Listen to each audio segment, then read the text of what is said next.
Block just announced redundancies for almost half the company. That's over 40%. Telstra's design team has gone from around 200 people to around 150. Right now, they're going through another restructure on top of that.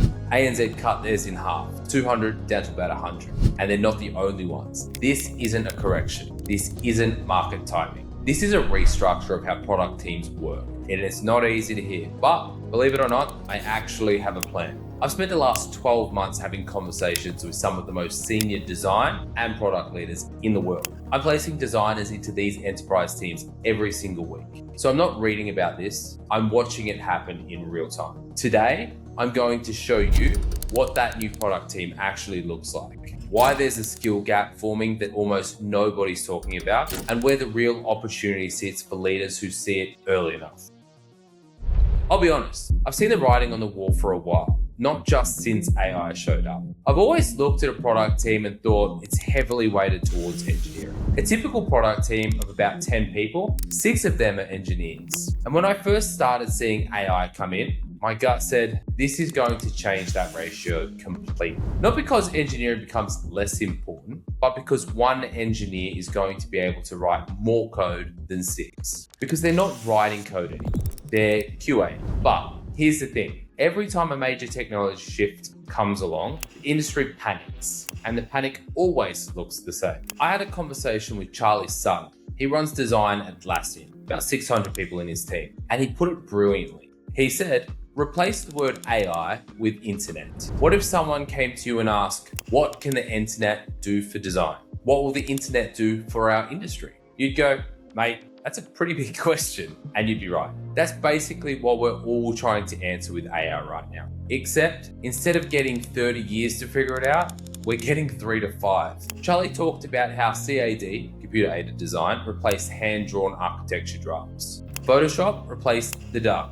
And the web was supposed to kill print. Same panic every time. The work didn't disappear, it just changed shape. Jakob Nielsen has lived through every single one of these shifts. 42 years in design. The PC, the GUI, the web, mobile. He told me AI is bigger than all of them, but the pattern is the same. And Don Norman, the man who coined the term user experience in 2014, said companies are firing designers prematurely. Thousands of people, and they're going to regret it. Because AI is not ready to replace designers. It's ready to help them. Massive difference. I actually think the internet is the closest comparison. The internet changed everything. It was a positive thing. We just didn't know it at the time. AI is going to be the same. The question isn't whether it changes our industry. It already has. I talk to AI more than I talk to anyone else. The question is whether you're going to panic and cut or restructure and build. This next part is one of the last great opportunities we will ever have in our lifetime. Charlie used a metaphor I keep coming back to.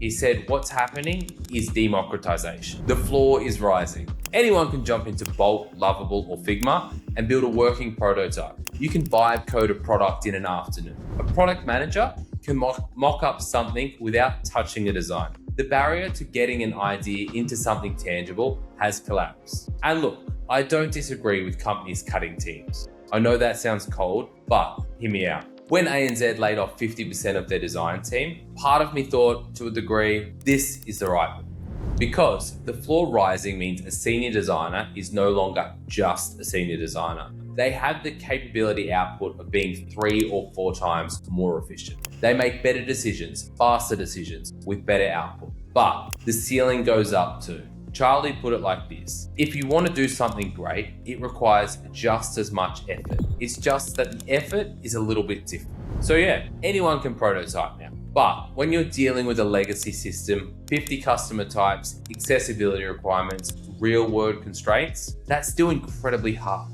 A different type of hard. The way I see it, the gap between a junior and a senior is about to get massive. There's not going to be a need for juniors or mids, but there is going to be way more demand for really good senior talent. Going back to that engineering example, you don't need a team of 6 engineers. You need one really good senior engineer QAing the output from AI. Jacob confirmed exactly this. He said, when implementation gets cheaper, and it is, dramatically, then deciding what to build becomes the bottleneck. That's the design and product thinking piece. That's the human part. So the companies cutting right now, some of them are making the right call on headcount. But the ones cutting without upgrading seniority, they're optimizing for the floor and ignoring the ceiling. And that's a mistake they'll pay for. By the way, if any of this sounds familiar, check out what we actually do. Links below. So, if teams are getting smaller and more senior, what does this new team actually look like?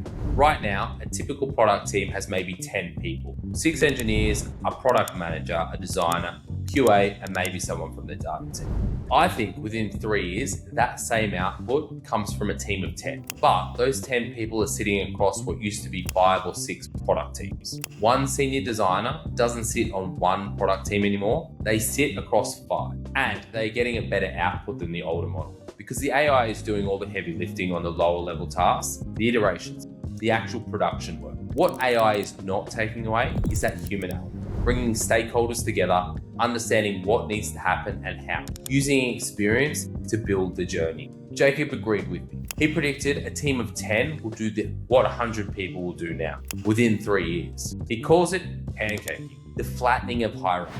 Fewer layers, fewer people, much more senior. Kristen Delafonte, who's on our team, has been building AI design capabilities for years. She said the future is one senior designer with an AI agent toolkit acting as their design team for an entire product team. Not a junior plus 3 mid-levels reporting to a lead, one person deeply skilled, augmented by AI. And CJ, Christina Jones from Canva, said something simple at start. Our job is to solve problems. Tools always change, the job doesn't. That's it. The people who stay focused on the problem solving and learn whatever tools are in front of them, they're fine. The ones who define themselves by the tools that they use, they're the ones that are going to be uncomfortable. We saw this play out firsthand. Through Torii, we embedded a senior service design into NAB. One person to work on AI-led solutions for key self-service scenarios. That one designer didn't just execute, they steered the thinking for the entire program. They were the person making sure AI was being used meaningfully, not just as a novelty. One senior practitioner shaping how an entire bank approached AI in their customer experience. And the client wanted to keep it. Because when you can put someone in that capable into a team, they become load-bearing. And that's the new model. Now, here's what this means in practice. Companies don't need a permanent design team of 20 anymore. They might need a senior designer from Torii for 3 to 6 months. Someone who can walk in on day one with the output of 4 people. They don't need a full-time hire. They don't need to carry the overhead. They get capability when they need it and at the level they need it, and then they move on. Design becomes more accessible to a broader range of companies. That's not a negative. That's a massive unlock. But this is the bit I haven't seen anyone else talk about, and it's the thing that I'm seeing on the ground that worries me the most. Enterprise has red taped AI adoption. And look, I get it. There are legitimate security concerns. The data governance, IP protection. When it comes to a bank, they're pretty risk adverse. They don't want media backlash, data breaches, or project blocks. But who do I want to pin this on? Enterprise bureaucracy. That's the honest answer. Nobody wants to be the person seen making the decision, so everyone moves slow. They run small sandbox experiments, but no one wants to lead when there's risk. And unfortunately, that playing it safe approach puts them at massive risk from a different direction. We surveyed 45 designers across some of Australia's largest organisations. One Big Four bank, plus our own Torii designers embedded at NAB, Coles, Telstra, Transurban, and a few others. The data tells the same story everywhere. About 95% are using ChatGPT, but almost entirely for brainstorming and personal research, not on commercial projects, not in the real delivery workflow. When we asked what holds them back, 73% said organizational or licensing constraints. Not skill, not confidence, not interest, the organization itself. One designer wrote, direct quote, "Company encourages you to use and explore AI tools, but then blocks them for use." Then they put, lol. Another said they can't share a screenshot of their design with ChatGPT because of the security concerns. So they're describing their screens in text before they can prompt anything. Think about how much friction that adds. And here's the punchline. Zero out of 16 of our own Torii designers embedded at major enterprises said no concerns, I'm already actively using AI. Not one in 2026. Now compare that to a company like Canva. I had a conversation with CJ. She's head of design for Gen AI there. And they've built an AI testing sandbox. They're testing apps constantly. trying everything because they took a front foot approach. They're ahead of the game. They've got thousands of employees and they can still pivot, take advantage, and dominate. Meanwhile, other enterprises with similar headcounts have moved so slow, it's put them behind. Through Torii, we partner with Gen AI Labs to run AI training workshops for design teams. In the room, we had designers from ANZ, Macmillan Shakespeare, plus our own Torii designers. People we've embedded on site with companies like NAB, Coles, Transurban, and a few others. Within weeks, companies like Myer, Officeworks, and Coles were asking us to run it for their teams. The demand was massive because the training simply didn't exist anywhere else. No standardized design AI upskilling.